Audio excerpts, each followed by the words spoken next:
Pagpalang araw sa inyo mga kalods. Ito, time to sleep in the night.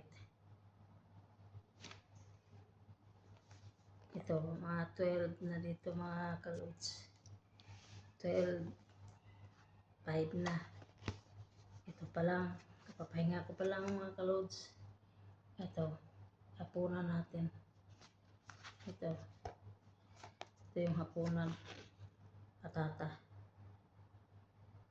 Ito yung hapunan natin mga kalods.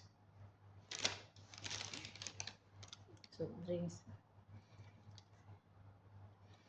Elected kasi dito mga kalods eh.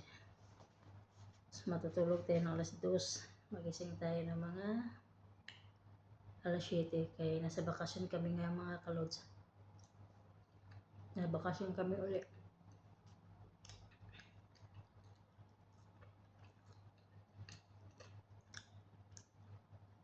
Patata.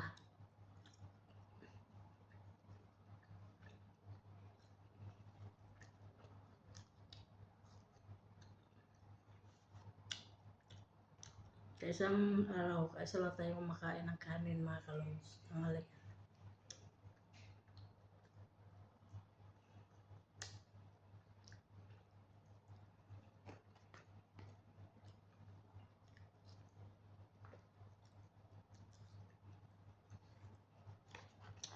Sanayan lang ka mga kalods pag nag-abroad ka.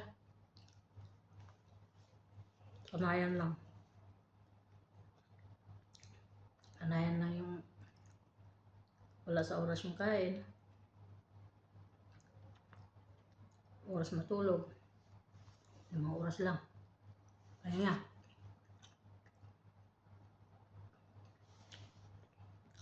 Ito talaga mga OFW. Kaya nga tinatawag nilang bayani sa Pilipinas pa. Bayani ang mga OFW.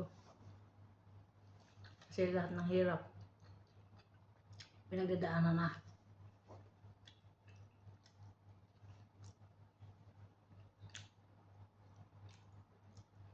Pilipinas pa to. Kaya walang laman dyan. Sabi nga ng mga matatanda, pag hindi kumakain sa gabi, takuban ng kaldero. Diba mga kalods? Yan ang sinasabi ng mga matatanda noon kapanahonan. Pero pag nandito ka sa abroad, depende sa amo. Mayroon din na amo na matutulog ka na lang tubig lang iniinom. Kaya, pindi lang. Pag nasanay ka na kumain walang kain, sanay ka na hindi kumakain, sanayan lang kasi. Kasi sa abroad, wala tayo sa tamang oras para kumakain ng sakto. Di ba mga kalods? Sa Pilipinas kasi mga kalods, diba ang mga Pilipino kumakain ng 3 times. Kailangan rice. Kaya ang karamihan sa mga Pilipino high blood. Sugar. Hindi katulad sa mga taga Middle East, taga ibang bansa, kumakain ng isang bisis. Kaya wala silang mga sakit. Walang high blood. Karamihan sa kanila, sugar lang kasi mahilig sa chocolate. Sa ating karamihan high blood. Halos panahon ngayon, mainit. Diba, mga kalods? Mainit na yun.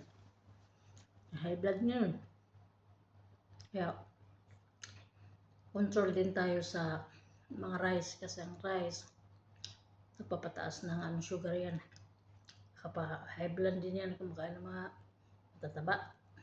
Hagan to, kami mga pindi lang sa amin. Hindi kami parehos eh. Tulad ko, hindi na ako makaubos. Yun na yun, pagkain ko sa hapunan. Kontento na ako nun. Sanayan lang mga kalods. Pag sanay ka, mabuhay ka. Pag hindi ka sanay, patay ka. Kaya gano'n lang mga kalods. Kapag soft drinks tayo mga kalods.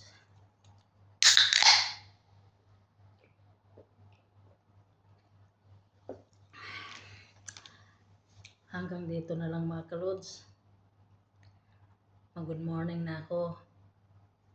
Ah, sana paki-share lang sa aking YouTube channel, Virgie of the Bully Vlog.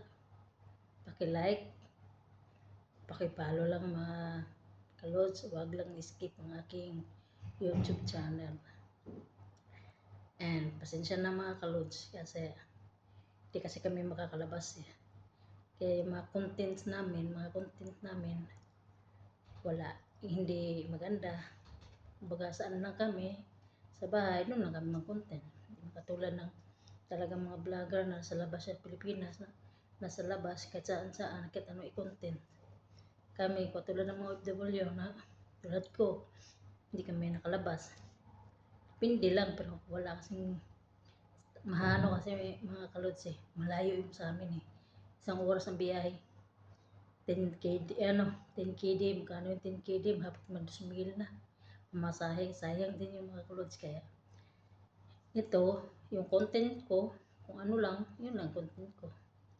Kaya depende na lang sa inyo mga kalods kung i-ano nyo aking YouTube channel.